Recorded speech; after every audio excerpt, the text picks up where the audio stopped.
Having flown a lot in the past 7 years, I've been on all sorts of airlines, from the best in the world like Qatar and Emirates, to those rated highly by Skytrax like Lufthansa and British Airways. Two that I've flown with often is Turkish Airlines and Air France. Flew this one mostly in 2021 as their routing was the most convenient, with other airlines struggling to open or reopen post-pandemic.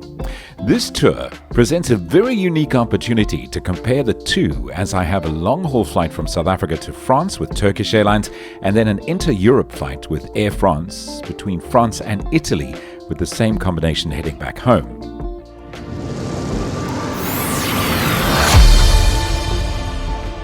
Hello, my name is Gordon Graham, and I'm pretty new to YouTube. I work as an events announcer in the ultra-distance sports field like triathlon, cycling and swimming races, and I also work as a radio DJ for a radio station in South Africa. So expect to find a diverse range of content on the channel, something for everyone. Thanks for watching, and if you enjoy, a like and a subscribe would be amazing. Let's begin by introducing Flight 1 and 2 of this journey, Turkish Airlines. Turkish Airlines, also known as Türk Hava Yolları in Turkish, is the national flag carrier airline of Turkey. It was founded on May 20th, 1933 under the name State Airlines Administration and began operations with a fleet of just 5 aircraft. During its early years, Turkish Airlines operated a limited number of domestic flights and had a small fleet of planes. However, in the following years, it expanded its operations and added international destinations to its route network. In 1955, Turkish Airlines became a member of the International Air Transport Association, the IATA, which allowed it to offer its passengers more convenient connections to other airlines around the world. Over the years, Turkish Airlines continued to modernize its fleet and expand its route network. It was privatized in 2005 and in recent years has become one of the fastest growing airlines in the world, with a reputation for quality service and competitive prices. It's also a member of the Star Alliance, which is the largest air alliance in the world. Let's talk about Flight 1. So Flight 1 on this tour was actually the second flight, as my first flight was a regional South African flight on Safair from Durban to Johannesburg. More on that a bit later. Turkish Airlines is well known for a very professional product, great aircraft with a massive fleet of aircraft and a very efficient, if not slightly brash, crew. The food is great, the entertainment is amazing, and the hub in Istanbul is one of the biggest airports in the world. First stop is always the Bidvest Premier Lounge at the OR Tambo Airport in Johannesburg.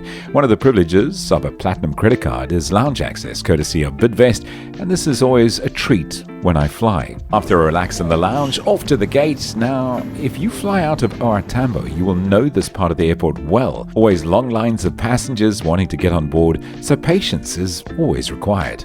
Boarding is always done by zone. And that means for steerage passengers like me, hurry up and wait. But let's be honest, whether sitting on the floor waiting to board or getting on first, the flight leaves at the same time for everyone. Turkish Airlines is one I've flown almost as often as Emirates, my favorite airline. But sadly, I can't use my Silver Emirates status here. However, Turkish is an airline that gave me a surprise upgrade to business class last year. And you can watch that video here.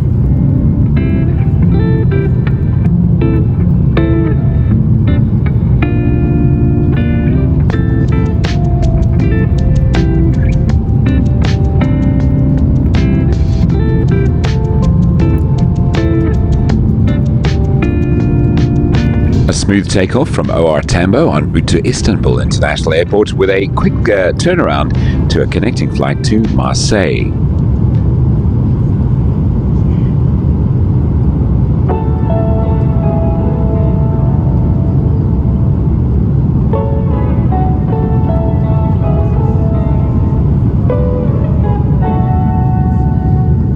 Onboard services include a fantastic entertainment screen, comfortable seating, and of course a great economy class meal.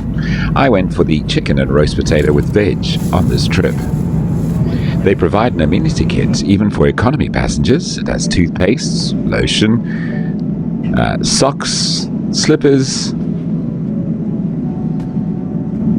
an eye mask,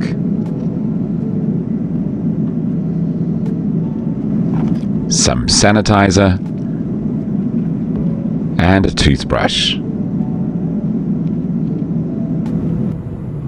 The in-flight map is probably one of the better ones and gave me a great view of where I was in the world.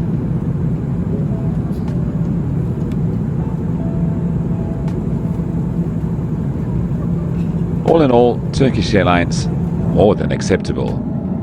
Some great views from the plane as we made our way towards Istanbul International Airport, where the weather was cloudy. After a great flight, again, we waited to disembark. I never understand those who rush out of their seats the moment the plane lands and end up camped in the aisle. It's almost as though there is a prize for the fastest person off the plane. Business class gets off first, and well, we eventually made it into the fresh air. Once inside the terminal, I have only 2 hours to connect to my flight to Marseille. My first visit to France, other than landing at Charles de Gaulle a few times. I'm quite nervous for this one, as I hear the French aren't very welcoming of English speakers. To watch my video of the Ironman France race, and to see if I did okay, you can watch that video here.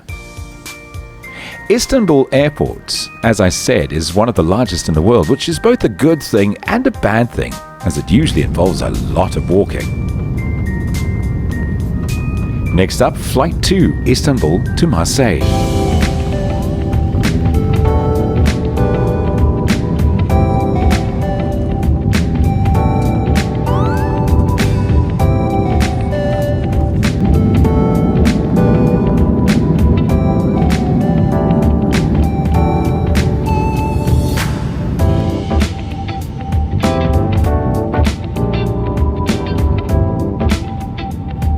So landing in Marseille for the first time was quite an experience. This is a new country, new city, and new airport for me. I am here for the Ironman 70.3 Aix-en-Provence, which is a triathlon consisting of a 1.9 kilometer swim, 90.1 kilometer bike, and a 21.1 kilometer run. More about that in the video link below. That's Turkish Airlines. So what are my thoughts? So what do I think of Turkish Airlines? Well, as I said, they are a very well-established airline with a major fleet and loads of routes and destinations. Their boarding process in Johannesburg was very smooth, and of course their aircraft are always very well maintained and very clean. Food on board is more than acceptable, and the entertainment offering on their in-flight entertainment is diverse, and well, I liked it. I think it's a very good airline. If they do have one issue though, it is certainly that they don't offer enough legroom for the taller passenger like me. Emirates certainly wins in this department. Let's compare them to Air France next. Next up, Air France from Marseille to Bologna. See you next time. Hey, thanks for watching this YouTube video, and to all those who've subscribed, thank you to you, and thank you for sharing the channel as well. If you haven't subscribed yet, click the button down below and click subscribe, and also click the bell for notifications. Always striving to bring you some great content, and there's more to come.